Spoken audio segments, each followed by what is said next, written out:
Thank you, Dr. Nadeem, for joining us today to discuss your recent study on the impact of glucagon-like peptide 1 receptor agonists on EGD. To start, can you tell us a little bit about yourself and what motivated you to conduct this study? Well, thank you for taking the time out to speak with me today. Currently, I work as a bariatrician in the Nutrition and Weight Management Department at Geisinger Medical Center, where this study was conducted. Recently, I've had an influx of patients inquiring about these miracle weight loss wonder drugs, referring to the GLP-1s. They've heard about them on the news or social media or from friends and family and are curious about how effective they truly are. I concur. I know quite a few people personally who are using the semaglutide and have noticed significant weight loss. Exactly. We have convincing data showing that GLP-1s are effective for weight loss. However, the potential gastrointestinal side effects of these medications are often overlooked.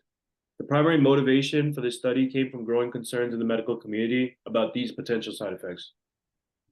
I see. So the medications affect gastric motility, and you were concerned about how this could affect surgical outcomes. Precisely.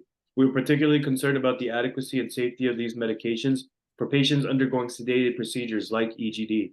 With limited data available, we felt the need to investigate the issue more thoroughly to inform and update clinical practices. Your study adds important insights to the field. Can you elaborate on what your study contributes to the existing body of knowledge? Certainly. While previous research has hinted at the potential risks associated with GLP-1s and delayed gastric emptying, our study provides a more comprehensive analysis by examining a large cohort of more than 35,000 patients.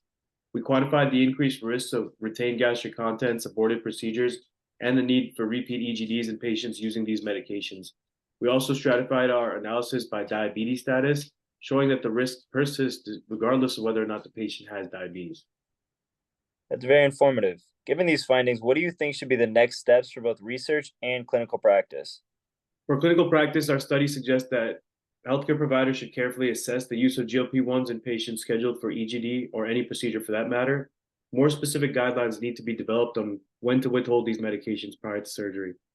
Short term, I'm hoping to update the clinical guidelines here at my own hospital, but long term, I'm hopeful that other hospitals all across the world will follow suit. Those sound like very important next steps. Are there any specific challenges or limitations in your study that you think future research should address? Well, one major limitation of our study is the fact that it's a retrospective design, which inherently carries the risk of bias and confounding factors. Future studies should aim to be prospective and randomized to mitigate these issues. Additionally, our patient population was predominantly Caucasian, which may limit its generalizability of our findings. Excellent points. Finally, what message would you like to convey to clinicians who are managing patients on GLP-1s and planning for EGD? Well, the key message is to be vigilant. All right, clinicians should consider a thorough pre-procedure assessment, including perhaps withholding GLP-1 medications a week before surgery. Individualizing patient care based on risk factors and adhering to emerging guidelines will also be crucial in ensuring patient safety and efficacy of any procedures. Thank you, Dr. Nadeem, for sharing your insights and the implications of your study. This has been a very enlightening discussion. Thank you for giving me the opportunity to discuss these important findings. I hope our research will help improve clinical practices and patient outcomes all across the world.